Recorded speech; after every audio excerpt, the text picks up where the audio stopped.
Okay, everyone, the topic for today is ensemble methods. First of all, can anyone tell me English में just search करें ensemble का क्या मतलब होता है English में, जो उसका डिक्शनरी मीनिंग होता है. Can anyone tell me? उसी से आपको काफ़ी चीज़ें समझ लग जाएंगी. एक वर्ड assemble होता है, गार्स हम assemble करते हैं. Ensemble क्या होता है? डिक्शनरी में देखें जरा कि बताएं जरा. What is ensemble? In general English में इसका क्या मतलब होता है? Items viewed as a whole. और इसके अलावा sorry group okay. Ensemble method basically इसका ताल्लुक कई बार ग्रुप्स के साथ है. ठीक हो गया. और अगेन ये नाम से ही जाहिर है, इसमें हम क्या करते हैं, बजाय कि हम एक बंदे का ओपिनियन लेने के, हम क्या करते हैं, हम 100 लोगों का या 1000 लोगों का ओपिनियन लेते हैं और उन ओपिनियंस को हम फिर क्या करते हैं, या हम एवरेज आउट कर लेते हैं या हम उन ओपिनियंस को क्या कर लेते हैं, मेजॉरिटी का जो ओपिनियन है. सो for example, instead of applying one model हम क्या करेंगे, हम हंड्रेड्स ऑफ मॉडल्स अप्लाई करते हैं. समझ लगी इस बात की. हंड्रेड्स ऑफ मॉडल्स अप्लाई करते हैं. Hundreds of models, her model अपने एक ओपिनियन देगा, अपनी एक आउटपुट देगा या अपनी एक प्रेडिक्शन देगा. हम क्या करेंगे, उन प्रेडिक्शंस में से या तो हम उन प्रेडिक्शंस को एवरेज आउट कर लेते हैं या हम उन प्रेडिक्शंस में क्या करते हैं, जो मेजॉरिटी ओपिनियन होता है उसको हम फॉलो कर लेते हैं. समझ लगी इस बात की. तो ये एंसेंबल बेसिकली यही होता है कि आप क्या करते हैं, मेजॉरिटी लोगों को फॉलो करते हैं. इसके लिए जो वर्ड है उससे हम कहते हैं ग्रुप विजडम भी कहते हैं, कि जो एक ग्रुप का विजडम होता है ना, ये पॉपुलेशन का विजडम, उसको हम शामिल करते हैं. बजाय कि सिंगल पर्सन के ओपिनियन को, हम जो ग्रुप का जो विजडम है उसको हम कंसीडर करते हैं और उसकी बेस पे हम क्या करते हैं, ओपिनियन लेते हैं. अभी अभी आपको इसकी समझ भी लग जाएगी ग्रुप्स कैसे बनते हैं, वो सारा कुछ हम करते हैं. 2 टर्म्स मैं आपको बताना चाहता हूँ और इस पर हमारा ज़्यादा फोकस होगा. We call it bias variance. 2 terms है यहाँ पे. यहाँ पर 2 टर्म्स लिखी हुई हैं, बायस वेरियंस. ठीक हो गया. हाई बायस, लो वेरियंस. इसको बायस वेरियंस ट्रेड ऑफ भी कहते हैं. इन जनरल बायस का क्या मतलब होता है इंग्लिश में? बायस क्या आता है इंग्लिश में इन जनरल डिक्शनरी में? हाँ, you are tilt toward something. आप इंक्लाइंड होते हैं किसी भी साइड पे. वो बायस अच्छा भी हो सकता है, बुरा भी हो सकता है. रिलीजियस बायस होते हैं, सोशल बायस होते हैं, जेंडर बायसेस होती हैं, हर तरह के. अपनी फैमिली में हमारे कुछ ना कुछ बायसनेस होती है. होता है कि नहीं होता? तो बायसेस होते हैं. ओके एवरीवन, ये बेसिकली ना आपकी जो आउटपुट है ना, ये जब भी आप कोई प्रेडिक्शन लेते हैं वो इन चारों में से किसी एक फॉर्मेट में आ सकती है. सपोज करें, if you look at this particular picture, ये एक्सट्रीम लेफ्ट पे, टॉप लेफ्ट पे आपका जो एक्चुअल वैल्यू है ना, वो बिल्कुल एग्जैक्ट सेंटर में है. So if you look at this particular picture, ये रियल वैल्यू इस पर लिखा भी हुआ है. यानी कि जो आप प्रेडिक्शन लेना चाहते हैं, सपोज करें उसकी एक्चुअल वैल्यू क्या है, बिल्कुल एग्जैक्ट क्या है, सेंटर में है. आपने क्या किया, आपने मल्टीपल एल्गोरिथम्स लगाए, आपने एक चीज़ को मल्टीपल टाइम्स रन किया. सपोज करें अब यहाँ पर आपकी जो प्रेडिक्शंस आई ना, वो सारी की सारी आई तो इकट्ठी हैं यहाँ पे अगर आप देखें हाई बायस लो वेरिएंस में, लेकिन वो सारी की सारी एक्चुअल से हटके हैं. समझ लगी इस बात की. आप कई दफ़ा ऐसे होता है आप लोग, और ये इसे हम कहते हैं ग्रुप थिंकिंग में भी, आप सारे एक ही चीज़ सोच रहे हैं लेकिन सारे गलत सोच रहे हैं. It's same like that. ठीक हो गया. और इसे हम साइकोलॉजी में भी call it shared mental models. मैं आपको एक एग्जांपल देता हूँ, उससे आपको समझ लगेगी. एक ना जहाज़ का एक एक्सीडेंट हुआ था, एयरप्लेन क्रैश किया था, and later on investigation revealed, उसमें ना आई गेस एक पायलट था और जो 2 को पायलट थे, यानी 3 लोग थे जो कंट्रोल कर रहे थे जहाज़ को. और तीनों जो है वो सोच रहे थे कि स्विच ऑन है, एक्चुअल में वो ऑफ था, बट दे वर अस्यूमिंग कि ये फंक्शन चल रहा है. एंड वी कॉल इट कि वो तीनों जो थे वो सोच एक ही चीज़ रहे थे, इकट्ठा चीज़ सोच रहे थे, बट तीनों ही गलत सोच रहे थे. होता है ऐसे कि नहीं होता? So we think about a particular thing, we are thinking the same thing but all of us are wrong. तो बेसिकली इसे हम कहते हैं, इस जब एक लो, इसे हम कहेंगे लो वेरिएंस. यानी लो वेरिएंस का मतलब क्या है कि जो आउटपुट है, ये जो सोच है, उसमें वेरिएशन कोई नहीं है, हर कोई एक ही चीज़ सोच रहा है. तो वेरिएंस मीन्स कि आपकी जो आउटपुट है उसमें वेरिएशन कितनी है. तो सपोज करें ये जो कितने हैं, सपोज करें यहाँ पे कितने एरो ये क्रॉस है, 8 क्रॉस है. आप समझे मैंने 8 दफ़ा लीनियर रिग्रेशन लगाया. ये 8 मीन्स ये 8 मॉडल्स हैं. आप समझे मैंने 8 दफ़ा डिफरेंट डेटा लेके या एक ही तरह का डेटा लेके थोड़ी सी उसमें भी चेंजेस करके मैंने लीनियर रिग्रेशन लगाया, हर दफ़ा जो मुझे आउटपुट है ना वो मिलती जुलती आई है, यानी जो बीटा वैल्यूज़ हैं या कोफिशिएंट वैल्यूज़ या एरर जो हैं वो हर दफ़ा क्या आए हैं, मिलते जुलते आए हैं। तो मैं क्या कहूँगा, इनमें वेरिएंस क्या है, कम है। तो वेरिएंस का मतलब क्या है कि जो आउटपुट्स आ रही हैं उनमें आपस में डिफरेंस कितना है। तो अब देखिए सारी आउटपुट्स जो हैं ऑलमोस्ट एक ही पॉइंट पे स्कैटर हो रही हैं, समझ लगी इस बात की। अभी हम वेरिएंस की बात करते हैं, फिर हम बायस पे आएंगे। If you look at this particular thing, तो यहाँ पर बेसिकली आपकी वेरिएंस क्या है, ज़्यादा है। We call it high variance के कुछ models for example blue circle से बाहर भी आउटपुट दे रहे हैं, कुछ मॉडल्स के इनर सर्कल में भी आउटपुट दे रहे हैं, तो but we call it high variance, समझ लगी इस बात की। इसी तरह से ये भी आपका मॉडल है, इसमें भी लो वेरिएंस ऐसे ही है। If you look at this one कि सारे मॉडल्स जो हैं वो एक ही सेंटर के इर्द गिर्द एक ही तरह की आपकी प्रेडिक्शंस दे रहे हैं। इट मींस जो भी आउटपुट डिफरेंट मॉडल्स दे रहे हैं उनमें वेरिएशन नहीं है, वेरिएंस बड़ी कम है। And if you look at the fourth one, इसमें भी क्या है आपके पास वेरिएंस क्या ज़्यादा है, मींस डिफरेंट मॉडल्स डिफरेंट तरह के रिजल्ट्स दे रहे हैं और रिजल्ट्स में वो स्कैटर्ड है, उनमें वैरायटी ज़्यादा है, वेरिएंस ज़्यादा। समझ लीजिए इस बात की। सो वेरिएंस मींस अगेन, ये आपने स्टैट में भी पढ़ा होगा, in general standard deviation variance पढ़ा आप लोगों ने। तो स्टैंडर्ड डेविएशन ये वेरिएंस वही है कि आपके जो फैलाव कितना है या डिस्पर्शन कितनी है। तो इस केस में आपको, यानी कि फर्स्ट केस में आपको डिस्पर्शन बहुत कम मिलेगी, इस केस में डिस्पर्शन ज़्यादा है, जो आउटपुट्स फैली हुई हैं। थर्ड केस में भी आपको डिस्पर्शन कम मिलेगी, फोर्थ केस में डिस्पर्शन ज़्यादा। क्लियर हो गई ये बात। तो किसी ना किसी आउटपुट में जब आप मल्टीपल मॉडल्स रन करते हैं तो ये होता है। सेकेंड चीज़ है बायस। बायस कोई बता सकता क्या होता है? एवरीवन, आपको मैंने नोटबुक शेयर किया, उसमें बायस की मैंने डेफिनेशन लिखी हुई है। बायस क्या होता है, इसको पढ़ें। How far the predictions are on average from the real values. क्या क्या समझ लगी आपको? बायस क्या होता है? जो रेजिड्यूज, जो आपके एरर्स होते हैं ना एक्चुअल में और प्रेडिक्टेड वैल्यू में जो डिफरेंस है उसे हम बायस कहते हैं। समझ लगी इस बात की। तो अगर आप यहाँ पर देखें इस पर्टिकुलर पिक्चर में, तो आपको इस पर्टिकुलर, ये एक्चुअल वैल्यू है जो सेंटर है, क्योंकि ये आपको कैसे पता चला, यहाँ पे ये लिखा हुआ है रियल वैल्यू। एक्चुअल वैल्यू आपकी कहाँ पे है? सेंटर में है, लेकिन यहाँ पे जो प्रेडिक्शंस आ रही हैं वो सेंटर से काफ़ी हट के आ रही हैं। तो इसको हम क्या कहेंगे कि इसमें बायसनेस क्या है, ज़्यादा है, हाई है। मीन्स एक तो ये गलत है और सारे एक ही पॉइंट पे गलत हैं। तो बायसनेस इस केस में हाई है, लेकिन वेरिएंस इस केस में क्या है, ज़्यादा है, कम है। समझ लगी इस बात की। अगर आप यहाँ पर देखें इस केस में दोनों ही चीज़ें ज़्यादा है, वेरिएंस भी ज़्यादा है जबकि ये एक्चुअल से हट के भी काफ़ी ज़्यादा है। Did you guys get that? अगर आप थर्ड पॉइंट देखें, ये हमारे लिए ना डिज़ायरेबल सिचुएशन होती है कि हमारी जो आउटपुट है उसमें बायस भी ना आए, यानी कि एक्चुअल और प्रेडिक्टेड में डिफरेंस भी कम और वेरिएंस भी कम से कम हो। And the fourth one is low bias and high variance, कि यहाँ पर सारे जो हैं यानी हैं तो एक्चुअल के करीब करीब ही हैं, लेकिन उनमें डिस्पर्शन ज़्यादा है, फिर भी वो फैले हुए हैं। समझ लगी इस बात की कि नहीं? तो ये बेसिकली आपने बायस वेरिएंस का कॉन्सेप्ट जहन में रखना है। Again let's repeat it. Bias क्या होता है? एरर। एक्चुअल में और प्रेडिक्शन में क्या फ़र्क है?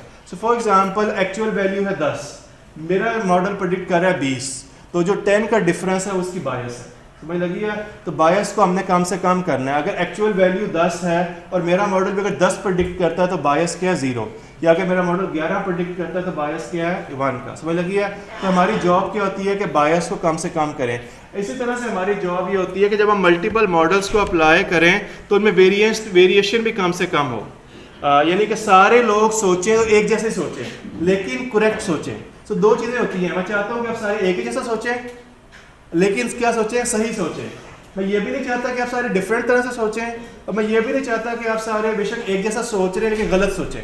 तो आई रिक्वायर 2 थिंग्स कि आप सारे एक जैसा सोचें, मीन्स लो वेरिएंस, और आप सारे जो है करेक्ट सोचें, सही। इससे हम ऐसे हम एक्यूरेसी, मेंटल मॉडल एक्यूरेसी, ये साइकोलॉजी में भी ये टर्म्स हैं। So basically we call it mental model similarity, कि आप सारे एक जैसा सोचें, एंड मेंटल मॉडल्स एक्यूरेसी, कि आप सारे करेक्ट सोच रहे हैं। तो ये बड़ा ज़रूरी था। So look at for example army में, और ये बड़ा रिसर्च आर्मी में हुई थी कि फॉर एग्जांपल आप सारे आर्मी में एक ऑपरेशन करें, आप सारे टीम में हैं, ठीक हो गया। पहली बात ये कि आप सारों की सोच एक जैसी होनी चाहिए, ठीक हो गया। और दूसरी जो सोच है वो एक्यूरेट हो, कि फॉर एग्जांपल कि जो अगर 3 बंदे एक बंदे को दहशतगर्द समझ रहे तो 3 उसको दहशतगर्द समझे, ये ना हो कि एक उसको कुछ और समझ रहा हो, 2 कुछ और समझ रहे हो। In that case operation failure के चांसेस ज़्यादा होते हैं। I hope you got the basic idea. Bias variance की समझ लगी है इस बात की? ओके, बेसिकली बायस वेरिएंस का बहुत ज़्यादा ताल्लुक है एंसेम्बल के साथ। ओके, एनसेम्बल मेथड्स क्या होते हैं? एनसेम्बल मेथड्स, अगर if you look at the definition, इसमें क्या होता है, आप ना एक मॉडल नहीं रन करते। सो मैं इसको यहाँ पे दोबारा इसको पेस्ट कर देता हूँ। एनसेम्बल मेथड इज कि आप क्या करते हैं, डिफरेंट मॉडल्स को आप कंबाइन करते हैं। ये this is important thing. Ensemble methods में क्या होता है कि आप सिंपल एक लीनियर रिग्रेशन पर रिलाई नहीं करेंगे, प्रोबेबली आप hundreds of linear regressions run करेंगे और आप उनको फिर सम करेंगे। ठीक हो गया? जितने फॉर एग्जांपल, अगर मैंने ये जो यहाँ पे इस पिक्चर में दोबारा जाते हैं, ये पिक्चर इंडिकेट कर रही है कि मैंने 8 लीनियर रिग्रेशंस रन किए हैं। और सपोज करें अगर सारे के सारे लीनियर रिग्रेशंस का रिजल्ट बिल्कुल एक्यूरेट भी है और उनमें वेरिएंस भी नहीं है, तो इट मीन्स कि ये 8 के 8 लीनियर रिग्रेशन मॉडल्स एक ही तरह का सोच रहे हैं, तो सही सोच रहे हैं। अगर 8 linear regression models for example तो रिजल्ट्स तो सारे ही सोच रहे हैं एक जैसा, पर सारे गलत हैं, तो इस केस में हम यहाँ पे फॉल करेंगे। सो एनसेम्बल मेथड बेसिकली क्या होता है, ग्रुप विजडम के बजाय कि हम एक सोच पे रिलाय करने के, हम मल्टीपल मॉडल्स पे मल्टीपल सोचों पे रिलाय करते हैं। Did you guys get that? ये एनसेम्बल मेथड है। अगेन हम इसकी एप्लीकेशन भी देखेंगे। इससे होता क्या है कि इससे इन जनरल, और ये रिसर्च साबित करती है और पूरी दुनिया में जो कॉम्पिटिशन्स होते हैं, सिंगल रिग्रेशन की निस्बत अगर आप मल्टीपल यानी हंड्रेड्स ऑफ रिग्रेशंस रन करें और उनको आप एवरेज आउट करके जो वैल्यू आएगी ना, उससे आपका मॉडल बेहतर होगा। कुछ लोगों ने पहले पूछा था कि सर हम अपनी एक्यूरेसी कैसे इंप्रूव करें मॉडल की, क्योंकि रिग्रेशन में या क्लासिफिकेशन में इवेंचुअली हम क्या चाहते हैं कि हमारी एक्यूरेसी इंप्रूव हो। तो अनदर मेथड इज कि आप क्या करें, आप उनको एनसेम्बल करें। एनसेम्बल मीन्स कि इंस्टेड ऑफ रनिंग रिग्रेशन एक मॉडल रन करने के हंड्रेड्स और थाउजेंड्स ऑफ टाइम करें, हम एक्चुअल में करेंगे। और ये सारा कंप्यूटर में 3 लाइन्स ऑफ कोड में हो जाएगा। बैकएंड पे थ्योरी करना थोड़ा यानी समझना है, बाकी ये काम कंप्यूटर में 3 लाइन्स ऑफ कोड में हो जाता है। Okay, so basically did you guys get the overall idea? Ensemble methods की ना आगे बेसिकली 4 टाइप्स होती हैं। ये मैंने यहाँ लिखा भी हुआ है, but let me open it here. Ensemble की बेसिकली 4 टाइप्स होती हैं। ये पिक्चर भी आप लोगों के साथ मैंने शेयर की हुई है। The first one is what we call bagging. Bagging, एक बैग में बहुत सारी चीज़ें इकट्ठी करना, बैग, समझ लगी इस बात की। Second type is what we call boosting. यहाँ पे एक वर्ड लिखा हुआ है बूस्टिंग का, अभी हम इसको पढ़ेंगे भी।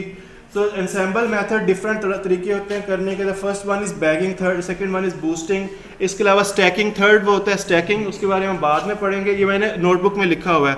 और फोर्थ वोटिंग होता है, वोटिंग भी हम देखेंगे। अगर आप नोटबुक में देखें तो नोटबुक में ये मैंने चारों मेथड्स यहाँ पे लिखे हुए हैं। हेडिंग है how to reduce bias and variance. तो इसमें लिखा हुआ है बूस्टिंग, बैगिंग, वोटिंग, स्टैकिंग, ये मैंने लिखा हुआ है। Did you guys get that? आगे होता क्या, इनको हम पढ़ते हैं तफसील से। आप लोगों ने अगर फिजिक्स पढ़ी हो बहुत छोटे लेवल पे भी, 9th क्लास में भी, आपको पता है जो सर्किट्स 2 तरह के होते हैं फिजिक्स में। Do you guys remember?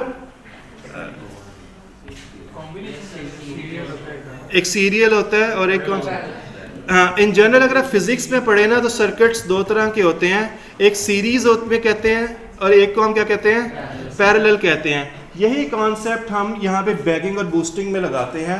तो जिस सीरीज में क्या होता है कि सारी लाइट्स एक ही रो में पड़ी होती हैं, पहले बल्ब एक जलेगा, फिर दूसरा बल्ब, तीसरा बल्ब, ऐसे एक सीरीज में चलता है। पैरेलल में क्या होता है कि वो बल्ब जो है एक लाइन में नहीं होते, वो पैरेलली पड़े होते हैं। ठीक हो गया? वो इकट्ठे जलते हैं एट ए टाइम, यानी एक ही वक्त में जलते हैं। तो बेसिकली अगर आप यहाँ पर देखें, पहले हम बात करेंगे बैगिंग की।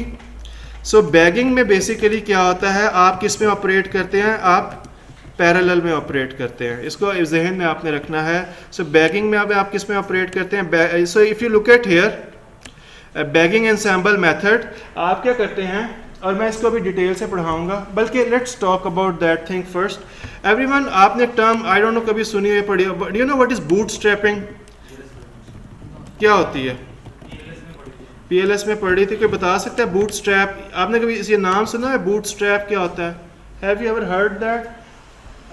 आज हम इस पे फोकस करेंगे और यही बैगिंग ही है basically. Does anyone know what is bootstrapping? तो वो एक ही सैंपल से कई सैंपल्स बनाते हैं। एक ही सैंपल, बिल्कुल ऐसे ही है। एवरीवन, मैं आपके सामने ना एक लास्ट टाइम मैंने एक फाइल शेयर की थी, अब मैं आपको ना बूटस्ट्रैप करके दिखाता हूँ कि एक्चुअली में बूटस्ट्रैपिंग होती क्या है, and then we will come back to that bagging thing. और वो फाइल मेरे पास किधर पड़ी है? Just give me a second. machine decision trees coming.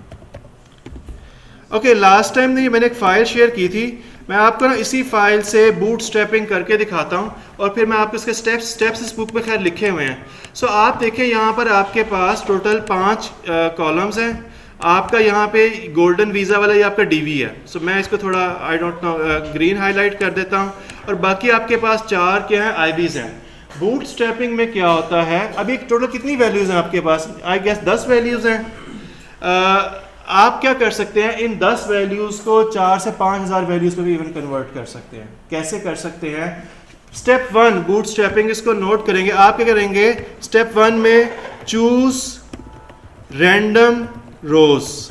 मैं क्या करूंगा, इन 10 में से ना कोई सी भी 3 रोज को रैंडमली चूज कर लूंगा। This is step 1। स्टेप 1 क्या होगा, कोई सी भी 1, 2 या 4 रोज को मैं रैंडमली चूज कर लूंगा। ठीक हो गया। सो फॉर एग्जांपल मैं क्या करता हूँ, मैंने ये रो इसको कॉपी किया, इन 2 रोज को मैंने कॉपी किया, मैंने यहाँ पे लेता से चूज कर लिया। समझ लगी इस बात की। फिर मैंने क्या किया, ऊपर एक रो थी उसको मैंने कॉपी किया और यहाँ पे पेस्ट कर दिया। और यहाँ पर बेसिकली बूट स्ट्रैपिंग में क्या होता है, एक वर्ड मैं लिख रहा हूँ जो स्टैट पे होता है, उसे कहते हैं विद रिप्लेसमेंट। आप एक रो को मल्टीपल टाइम्स भी चूज कर सकते हैं। सो फॉर एग्जांपल जो मैंने यहाँ पे चूज रैंडम रोज और उसको आगे मैं क्या लिख रहा हूँ, विद रिप्लेसमेंट। विद रिप्लेसमेंट का मतलब क्या है, you can choose 1 row multiple times. You can choose 1 row multiple times. ये स्टैट में इसको सैम्पलिंग विद रिप्लेसमेंट या प्रोबेबिलिटी में करते हैं। ओके, सो फॉर एग्जांपल मैंने फर्स्ट रो को एक दफ़ा कॉपी पेस्ट किया, मैं इसको दोबारा इसको कॉपी करता हूँ और दोबारा इसको यहाँ पे पेस्ट कर देता हूँ। अब ये बेसिकली वो जो 10 वाला डेटा सेट था ना, उसमें से मैंने कितने चूज़ कर लिए हैं, 4। समझ लगी इस बात की। और इन 4 में भी देखें 2 रिपीट हो रहे हैं। मैं क्या करूँगा, इस एक डेटा सेट मैंने बना लिया रैंडमली और मैं क्या करूँगा, अब इस पर मैं रिग्रेशन लगाऊंगा। समझ लगी है। Instead of taking whole data set, मैं क्या करूँगा, एक सबसेट लूंगा, उस सबसेट पे मैं क्या करूँगा, रिग्रेशन लगाऊंगा। और वो सबसेट मैंने कैसे चूज किया, रैंडमली। ये मेरा एक, वी कॉल इट, ये आपका एक सेट बन गया। जब समझे आपने इस पे, अगर इस डेटा सेट पे 4 में आपने रिग्रेशन लगाया है तो वो जो आपका एक क्रॉस बन गया, वो जो पिक्चर में क्रॉस नहीं थे बायस वेरियस वाले में, तो आप समझे आपने एक सबसेट लिया, रैंडमली चूज किया, आपने क्या किया, आपने इस पर रिग्रेशन लगाया, आपको कुछ ना कुछ बीटा वैल्यूज़ मिल गई, आपने इस पर डिसीजन ट्री लगाया, आपको कुछ ना कुछ वैल्यूज़ मिल गई, तो आप समझे आपने एक दफ़ा जो है बूट स्ट्रैपिंग कर ली है। समझ लगे इस बात की। सेकंड टाइम क्या करेंगे, आप स्टेप 2 पे क्या करेंगे, अब दोबारा रैंडम रोज चूज़ करें, बट इस दफ़ा हम क्या करेंगे, हम कॉलम्स भी रैंडमली चूज़ करेंगे। सो इंस्टेड ऑफ चूजिंग, मैं क्या करता हूँ, मैं 3 कोई सी रोज चूज कर लेता हूँ और कोई से 2 कॉलम्स चूज कर लेता हूँ। सो for example I do it like this.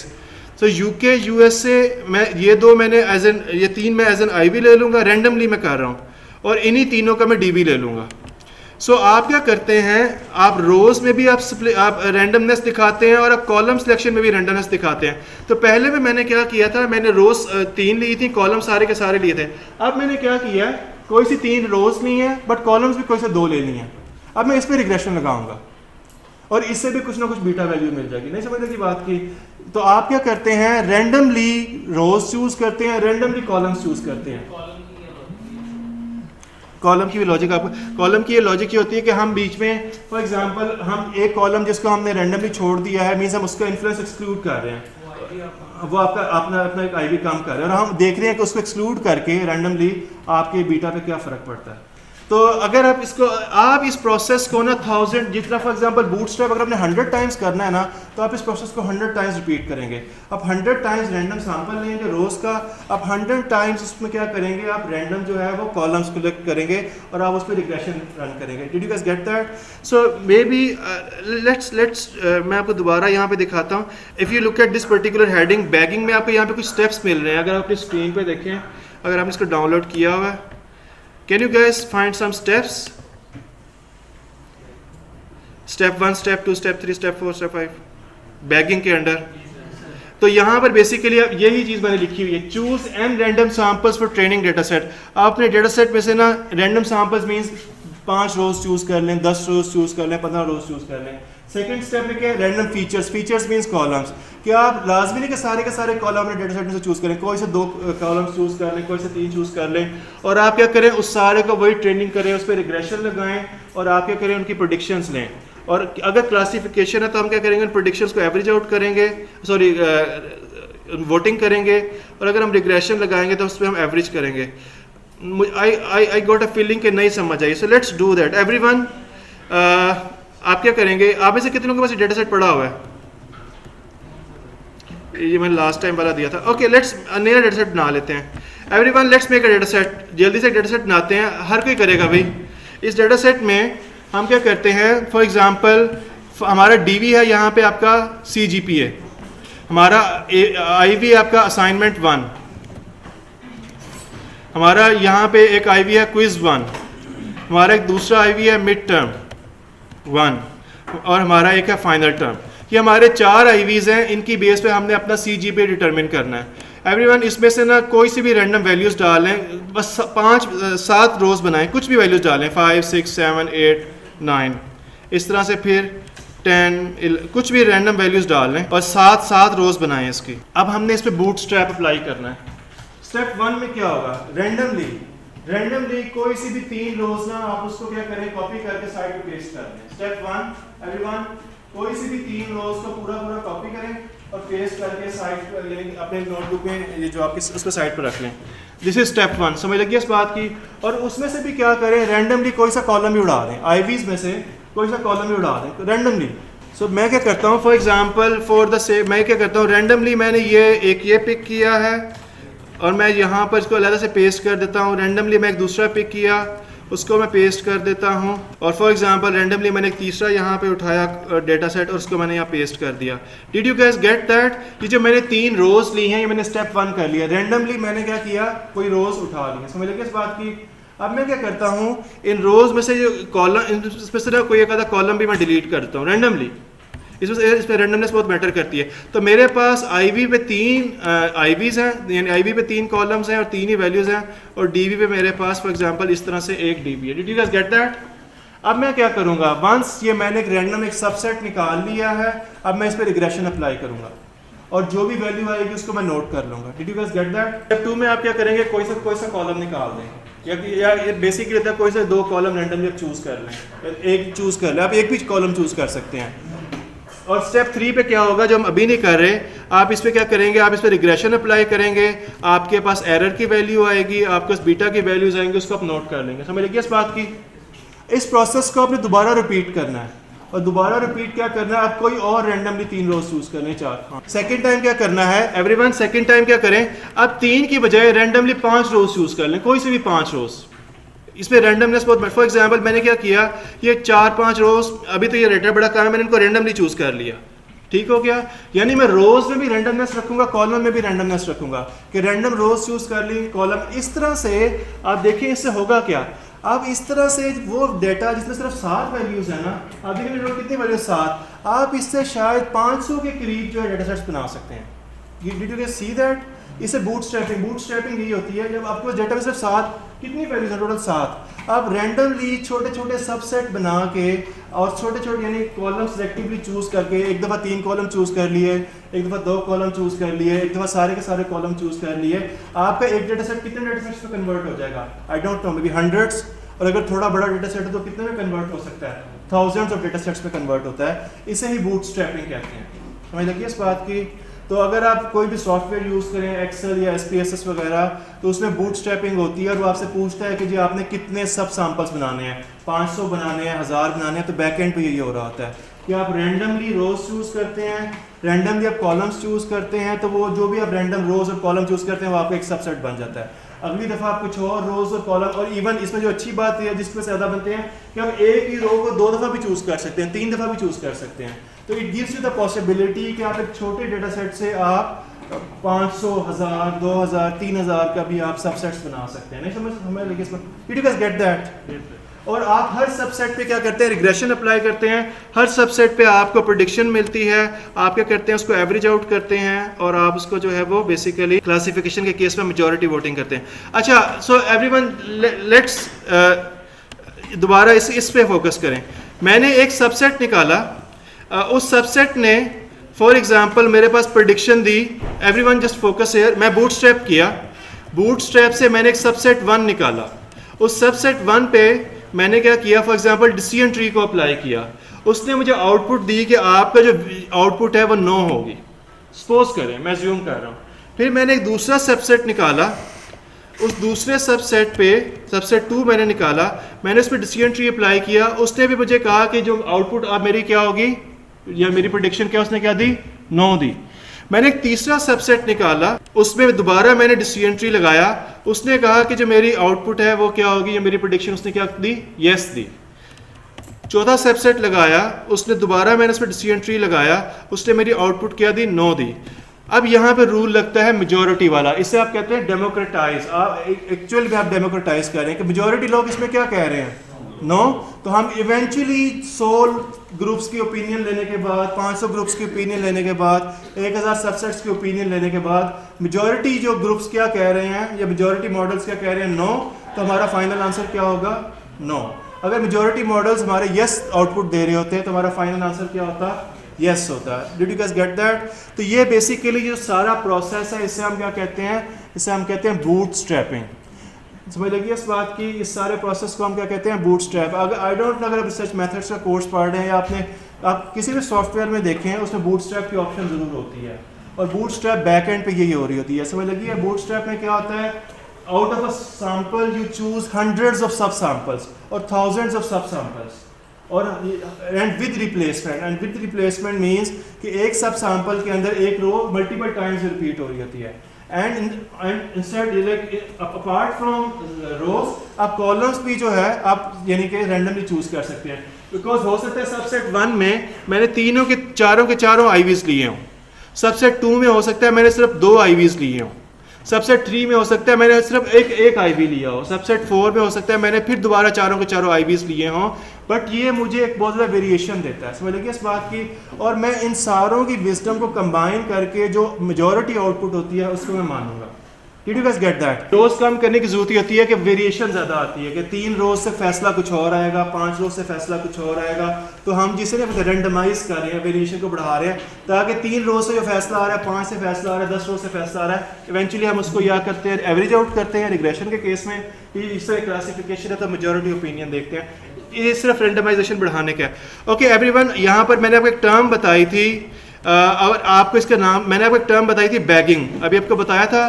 Bagging actually stands for bootstrap aggregation, bootstrap aggregation. तो यही अभी हमने यही नहीं किया कि बूटस्ट्रैप करके हमने क्या किया है, एग्रीगेटिंग या एग्रीगेशन उसे आप कह रहे हैं, तो इसे ही हम बैगिंग कहते हैं। सो अगर आप दोबारा अगर आप इसको देखें तो this is what is bagging. Bagging में क्या होता है, आई डोंट नो, अगर आप अपने सिस्टम्स पे देखें, आपके पास एक एक्चुअल डेटा होता है, कि सपोज करें इस डेटा में 100 रोज है एक्चुअल डेटा। आप क्या करते हैं, आप ये प्रोसेस साइमल्टेनियसली होता है, पैरेलल में होता है। आप क्या करेंगे कि फॉर एग्जांपल पहली दफ़ा में आप उस 100 में से 50 का सैंपल निकाल लेंगे और उस पर रिग्रेशन अप्लाई करेंगे। दूसरे में फॉर एग्जांपल 30 का सैंपल निकाल लें, उस पर रिग्रेशन अप्लाई करें।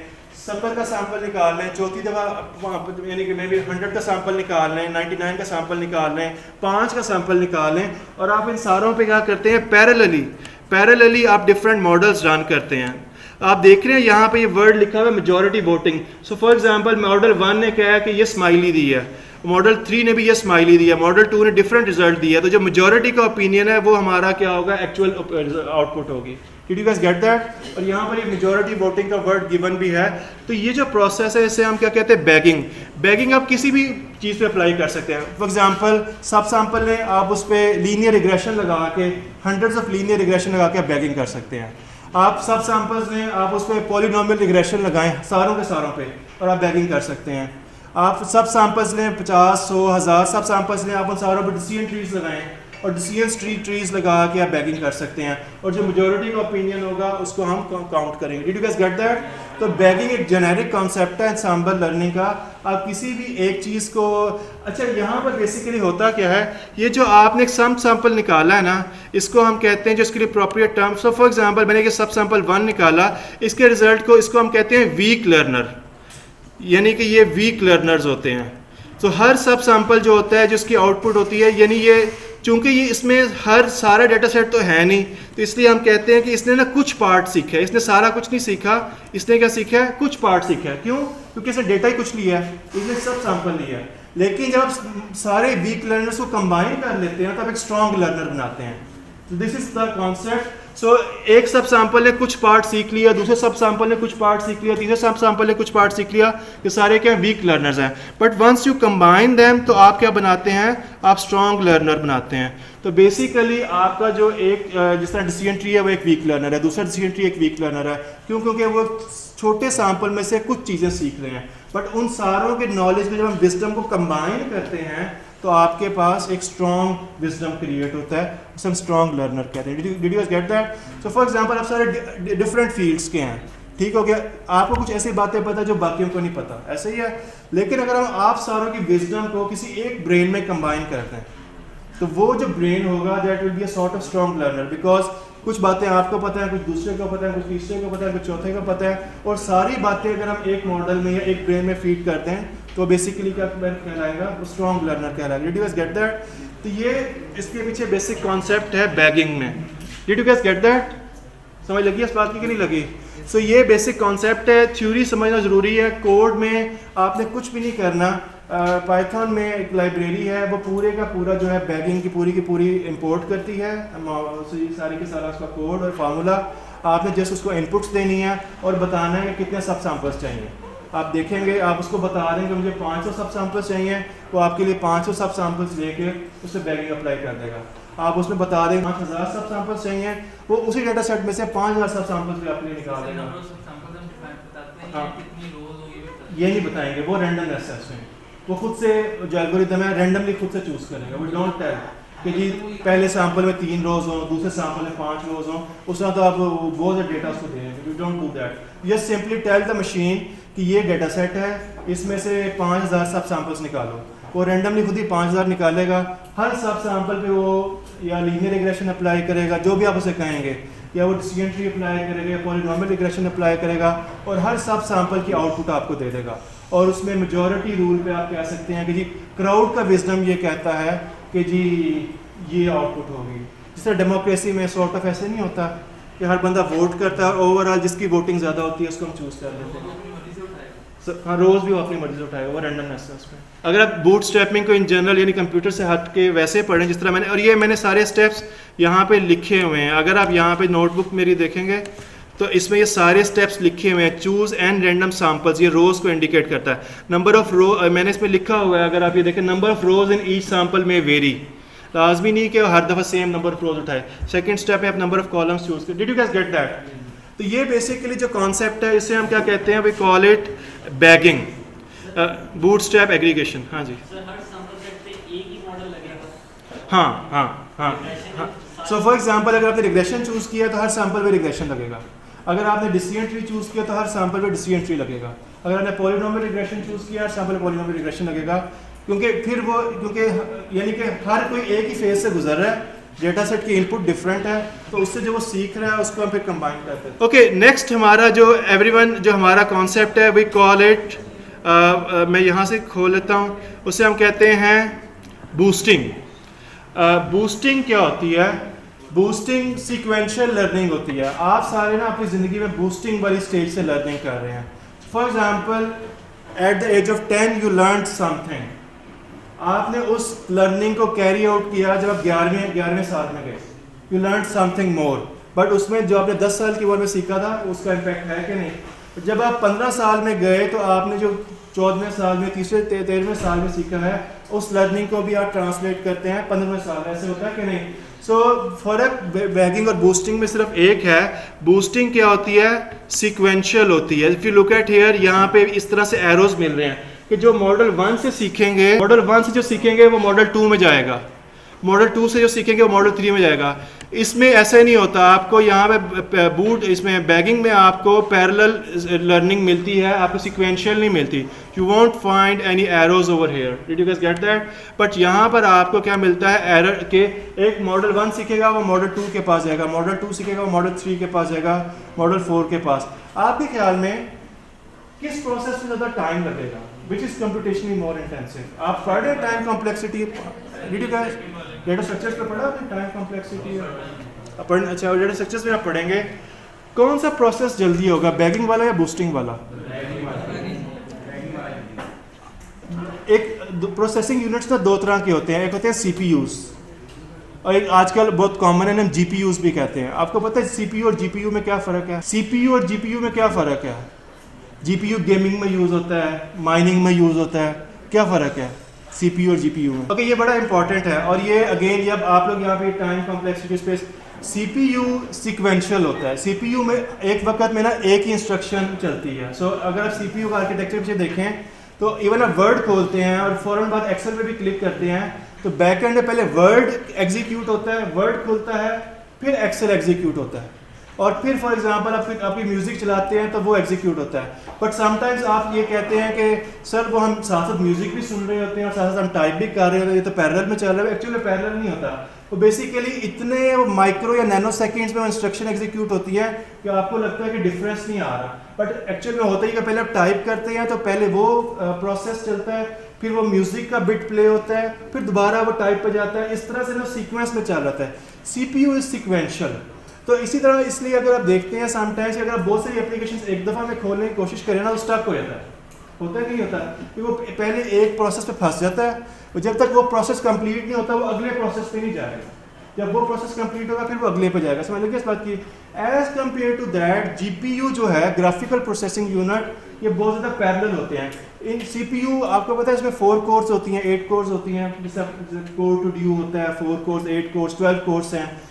जीपीयू में थाउजेंड्स ऑफ कोर्स होती हैं और वो वीक लर्नर्स। जीपीयू में ये कैपेबिलिटी होती है कि वो 1000 कैलकुलेशंस या 1000 प्रोसेसेस वो साइमल्टेनियसली रन कर सकता है। इसीलिए अगर आप जो ग्राफिकल प्रोसेसिंग यूनिट जब गेम्स आप खेलते हैं, जो हाई डेफिनेशन या हाई रेजोल्यूशन गेम्स होती हैं, उसमें वो साइमल्टेनियसली हमें जीपीयूज चाहिए होते हैं, बिकॉज हमें बहुत ज़्यादा हाई रेजोल्यूशन ग्राफिक्स को हमने एट अ टाइम चलाना होता है। Did you guys get that? तो इन जनरल क्या होता है, अगर आपके कंप्यूटर में जीपीयूज है ना तो ये कम टाइम लगेगा इन जनरल। क्यों? क्योंकि कंप्यूटर में आप एट अ टाइम 1000 मॉडल एक ही दफ़ा में चला के प्रोबेबली आपको 2 सेकंड में आउटपुट मिल सकती है। समझ लीजिए इस बात की। लेकिन अगर सीपीयूज होंगे तो ये स्लो होगा। ये वाला जो सिस्टम है ये बूटस्ट्रैपिंग वाला, ये सीपीयू बेस्ड होता है। अगेन फ़र्क सिर्फ ये है कि ये सीक्वेंशियल होता है। पहले एक मॉडल चलेगा, उसकी बीटा की वैल्यू आएगी, एरर वैल्यूज आएंगी, या रैंडम फॉरेस्ट एक वो चलेगा आपका सीट्री, फिर दूसरा मॉडल चलेगा, उसकी बीटा की वैल्यूज एरर या प्रेडिक्शन आएगी, फिर तीसरा मॉडल, इस तरह 1000 मॉडल चलेंगे। Did you guys get that? तो ये बेसिकली क्या होता है, ये सीक्वेंशियल होता है और वो क्या होता है, पैरेलल होता है। बस ये फ़र्क है इसमें। Did you guys get that? आगे इसमें और टेक्निकल चीज़ें भी हैं, बट आपको एक ओवरऑल समझ आना चाहिए। चूँकि इन दोनों में बूटस्ट्रैपिंग, इसमें भी हज़ारों मॉडल्स यूज़ हो सकते हैं, उसमें भी हज़ारों मॉडल्स यूज़ हो सकते हैं। That's why we call it ensemble learning. Ensemble learning का मतलब क्या है कि आप मल्टीपल वीक लर्नर से सीख के आप एक स्ट्रॉन्ग लर्नर बनाते हैं, कि आप एक छोटे छोटे सब सैंपल से आप सीखते हैं और आप एक बड़ा पिक्चर आप क्रिएट करते हैं, या आप एक बड़ा डिसीजन लेते हैं। Did you guys get that? तो बूस्टिंग की समझ लगी है, बैगिंग की समझ लगी है। तो आपको ये पता, अगर यहाँ पे अगर आप देखें इस पिक्चर में, ये नीचे लिखा भी हुआ है बिल्ड सीक्वेंशियली, ये नीचे लिखा हुआ है मेरे पास, और दूसरे वाले में जो है वो मेजॉरिटी का होता है। तो मॉडल 2 में मॉडल 1 की इनपुट भी जाती है क्या? मॉडल 2 में मॉडल 1 की इनपुट नहीं जाती, लेकिन लर्निंग जाती है। मॉडल 2 के अपना सैंपल होगा, लेकिन जो उसने बीटा वैल्यूज पीछे से सीखी होंगी ना, उस बीटा से वो आगे इसको ट्रांसफ़र करेगा, उससे कुछ ना कुछ और लेगा। जिस तरह से ये ऐसे ही है, जिस तरह for example I don't know if you know about time series. आज के जो स्टॉक मार्केट का रेट है ना, आज का जो रेट है उस पर कल के रेट का इन्फ्लुएंस था कि नहीं था? क्यों? क्योंकि वो सिक्वेंशियल है। क्योंकि कल की जो क्लोजिंग प्राइस थी ना स्टॉक मार्केट की, वो आज की ओपनिंग प्राइस थी। तो कल का जो भी है इम्पैक्ट डायरेक्टली इनडायरेक्टली आज की प्राइस से आ रहा है, और जो आज की प्राइस क्लोजिंग होगी उसका जो कल हमारी स्टॉक मार्केट ओपन होनी है उस पर असर होगा कि नहीं होगा? तो ये सारा क्या होता है, सिक्वेंशियली हो रहा होता है। लेकिन पिछले इवन पहले 10 साल, इवन जो पहले 10 दिन पहले की भी जो इवेंट्स थे, जो प्राइस थी, वो आज की प्राइस पे भी सिक्वेंशियली डायरेक्टली इनडायरेक्टली इम्पैक्ट कर रही होती है। We call it autoregression और autocorrelation. But did you guys get the overall idea? Effect कर रहा है, बिल्कुल ऐसे ही है। तो इसमें भी ये होगा कि मॉडल 1 ने जो सीखा है, ये जो मॉडल 1 की जो बीटा वैल्यूज हैं, जो एरर है, वो मॉडल 2 की भी कैलकुलेशन पे इम्पैक्ट कर रहा है। और मॉडल 2 में जो बीटा वैल्यूज़ हैं, ये जो एरर है, जो भी डिसीजन ट्रीज की वैल्यूज़ हैं, या एंट्रोपी है जो जीनी है हमने पढ़ा था, जो उसकी वैल्यूज़ हैं वो मॉडल 3 पे इम्पेक्ट कर रही है। मॉडल 4 अनलेस के हज़ार मॉडल्स रन होंगे और आपको फाइनल आउटपुट मिलेगी। Did you guys get that? तो यही चीज़ मैंने इस नोटबुक में यहाँ पे लिखी हुई है। अच्छा, अब लास्ट जो बात है, रैंडम फॉरेस्ट आपके ख्याल में क्या होगा? एवरीवन, मैं आपको रैंडम फॉरेस्ट की पिक्चर दिखाता हूँ and you guys are supposed to decide ये रैंडम आप ये बताएं आपको सीक्वेंशियल लग रहा है कि ये एक रैंडम फॉरेस्ट बना हुआ है? आपको सीक्वेंशियल लग रहा है कि पैरेलल लग रहा है? दोबारा देखें, सीक्वेंशियल कैसे है? आपको कोई एरोस लग रही है कि एरो ट्री 1 से ट्री 2 पे जा रहा है, ट्री 2 से ट्री 3 पे जा रहा है? कोई एरो जा रहा है? कोई भी नहीं जा रहा। Basically random forest is an example of bagging algorithm, bagging ensemble. So random forest basically इसमें क्या होती है? बैगिंग होती है। इसमें क्या होता है, if you look at that, हमने एक डिसीजन ट्री के बजाय हम 1000 डिसीजन ट्रीज बनाते हैं, 5000 डिसीजन ट्रीज बना सकते हैं। हर डिसीजन ट्री अपनी एंट्रोपी कैलकुलेट करेगा, जो भी जीनी इंडेक्स हमने पढ़ा था, और हर डिसीजन ट्री अपना एक वर्डिक्ट देगा कि यस या नो या जो भी है। दूसरा डिसीजन ट्री दोबारा वही सारी कैलकुलेशंस करेगा। ये सारा कुछ पैरेलल में होता है। अगर आपके कंप्यूटर में जीपीयू लगा हुआ है तो ये at a time 1000 calculations parallel में हो रही होती हैं, और अगर सीपीयू लगा है तो फिर ये सिक्वेंशियल, यानी बैक एंड पे कंप्यूटर के लिहाज से सिक्वेंशियल हो रही होती है। तो दूसरा ये ट्री 2 भी लिखा हुआ है, ट्री 3। इस तरह से रैंडम फॉरेस्ट में क्या होता है कि instead of doing one random forest one decision tree, we can do thousands of decision trees, और we can do 500 decision trees. हर डिसीजन ट्री अपना वही प्रोसेस जो हमने लास्ट लेक्चर में पढ़ा था परफॉर्म करेगा। हर डिसीजन ट्री अपने जीनी इंडेक्स कैलकुलेट करेगा, अपनी प्रेडिक्शन देगा। दूसरा डिसीजन ट्री अपने जीनी इंडेक्स वगैरह कैलकुलेट करेगा, अपनी प्रेडिक्शन देगा। तीसरा करेगा प्रेडिक्शन देगा। इवेंचुअली हम क्या करेंगे, अगर आप यहाँ पे देखिए नीचे लिखा मेजॉरिटी वोटिंग, कि फॉर एग्जांपल अगर 1000 डिसीजन ट्रीज थे और 700 ट्रीज ने फॉर एग्जांपल कहा कि यस है, तो हम यस कंसीडर करेंगे। और अगर 1000 में से फॉर एग्जांपल 600 ट्रीज ने कहा कि नो आना चाहिए प्रेडिक्शन में, तो हम नो कंसीडर करेंगे। और वही हमारी फाइनल क्लास होगी, ये फाइनल जो भी हमारी क्लासिफिकेशन होगी। Did you guys get that? So random forest is an example of bagging. हम इसका कोड नेक्स्ट लेक्चर में करेंगे, but you should get the overall idea. इससे ज़्यादा हमने टेक्निकल मैथ नहीं पढ़ना, इसमें खैर और टेक्निकल चीज़ें हैं, बट हमने यानी कॉन्सेप्चुअली हमने यही चीज़ पढ़नी है। Did you guys get the idea? फिर स्टैकिंग और वोटिंग हम फिर नेक्स्ट लेक्चर में कर लेंगे। सो ये this is what we call boosting, कि एक मॉडल सीखता है, वो अपनी आउटपुट आगे देता है दूसरे मॉडल में, वो अपनी आउटपुट आगे देता है तीसरे मॉडल में, और ये न्यूरल नेटवर्क्स वगैरह में भी इस तरह से बहुत ज़्यादा होता है। You guys should get an overall idea. Code इसका सिंपल है, 3 लाइन का कोड है, वो मैं आपको खुद करवाऊंगा नेक्स्ट क्लास में। एक क्लास में ना सिर्फ कोड करवाऊंगा, इसमें decision tree, random forest, boosting मैं एक ही लेक्चर में करवा दूँगा। यू विल सी के इट्स जस्ट कॉपी पेस्ट। सिर्फ आपने लाइब्रेरी कॉल करनी है, इनपुट आउटपुट देना है, उसको बताना है कि हमें कितने लर्नर्स चाहिए, वीक लर्नर्स कितने चाहिए। Any question so far? Any questions? I assume कि आप लोगों को आ गया, नहीं आया तो आप खुद से सीखो। मैं कुछ वीडियोस शेयर कर दूंगा जो कि बहुत हेल्पफुल हैं, बहुत लेमन लैंग्वेज में उसमें सिखाया हुआ है, वो वीडियो ज़रूर देखिएगा अगर आपको इसकी नहीं समझ भी आई।